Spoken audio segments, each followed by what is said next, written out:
Count Yorga from 1971. Count Yorga is back in this fantastic sequel with the very welcome return of perfectly cast lead Robert Quarry as the Count.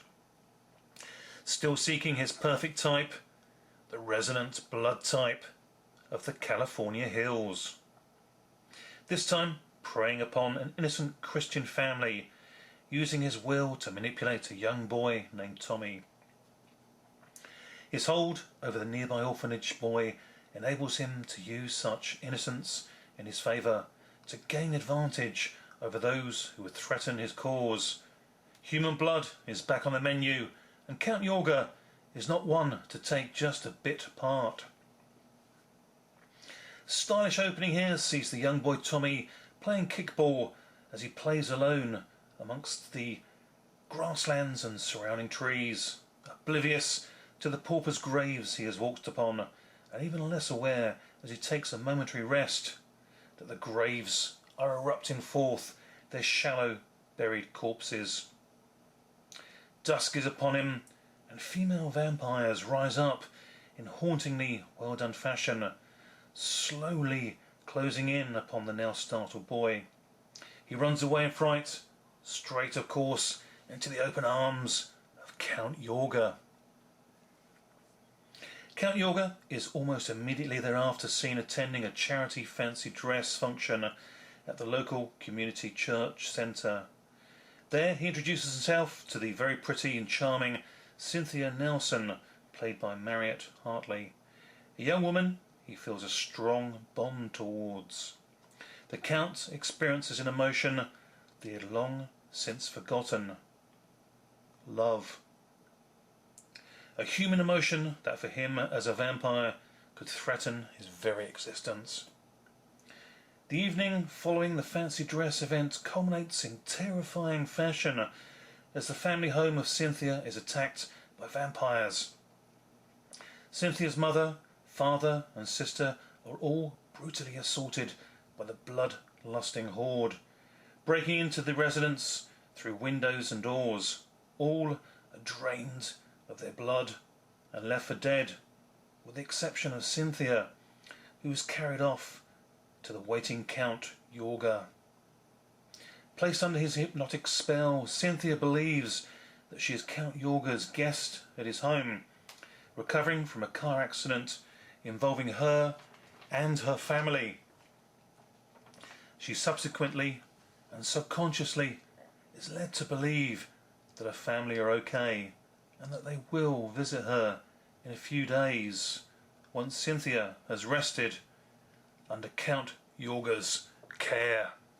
A convenient note is uncovered by the police stating that the family has gone away for a few days. A family friend, mute girl, is questioned as to her state of mind, having discovered the dead bodies, only for them to be taken away before the police are called to the scene. Family friend and physician Dr. David Baldwin assists both the police and the mute girl, knowing her to be of a sound mind and reliability. The only one that appears unaffected by the events, though, is the young boy Tommy. Dr. David Baldwin is convinced that something beyond the realm of traditional beliefs may be at play, but raising the issue of vampires has the police questioning his sanity. There are other attacks occurring, however, and strange bite marks appear on the victims' necks. When the mute girl follows an errant Tommy to the gates of Count Yorga's mansion, her own suspicions about the boy's involvement become clearer.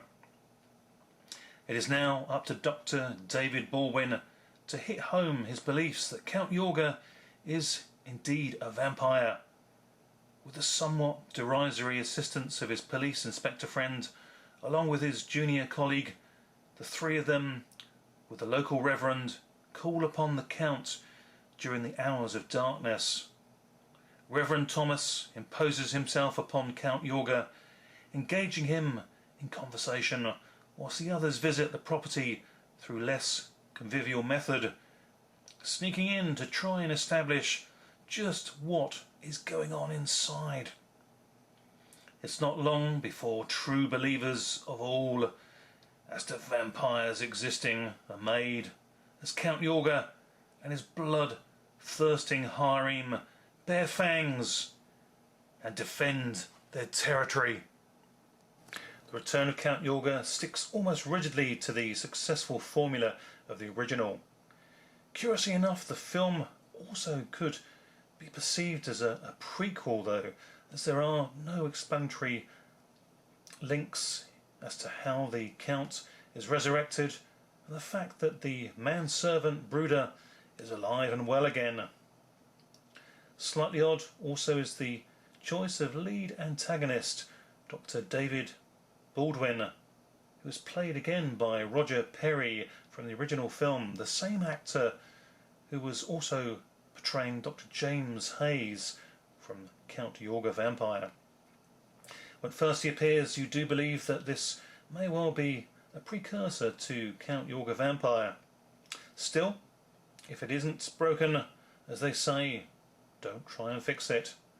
The formula that worked so well the first time out clearly was felt to be good enough for a second bite. Watching both Count Yorga and the Return of Count Yorga back to back as a double feature is in fact perhaps the best way to fully appreciate the fine points of both films. Robert Quarry is most aptly cast in the lead of Count Yorga. The contemporary setting of a modern day 70s era California plays evocatively in comparison to the glut of residual other old school vampire classic backdrops, and having the Count's loyal servant brooder back from the dead. Well, what the heck, just like Count Yorga himself, you can't keep a good bad guy down. Throw in the sudden shocks of attacking vampires in slow motion that was so effective in the original film, a smattering of blood, and a mansion that for all intent and purposes behind its exterior walls is a classic Transylvanian castle, and the Return of Count Yorga is an entertaining and evocative movie much in the vein of the original film. The unexpected and untraditional bleak setting of the ending set the lore of Count Yorga apart from most other productions of the time, along with the deadpan, darkly dry vein of wit interspersed throughout the film. The symbolic irony of seeing Count Yorga sat watching a Spanish language version of Hammer Studios' The Vampire Lovers from 1970 on television in the movie is sheer audacious brilliance in itself. Comparing the two, it is the ambience and modern starkness of the original Count Yorga Vampire that wins out by a neck. The Return of Count Yorga is released as part of a 2-movie set from Arrow Video, along with its highly enjoyable prequel, Count Yorga Vampire. Digitally transferred in high definition from original film elements, made available by the MGM Studios to a very agreeable standard. Picture quality is top notch here, and the clean up sound delivers a clarity above its original mono audio capabilities. Extras on the complete Count Yorga Blu-ray release includes audio commentary tracks for both films, original theatrical trailers, and an enjoyable and informative 30-minute plus overview from renowned horror film lover and critic Kim Newman. The Return of Count Yorga is a pleasure to behold, here in its original 1:85:1 aspect ratio, as a great example of a more modern take horror film done well. and one that definitely holds up to repeated viewings.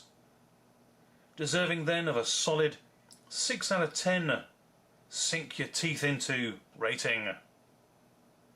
Thanks for watching. Bye for now.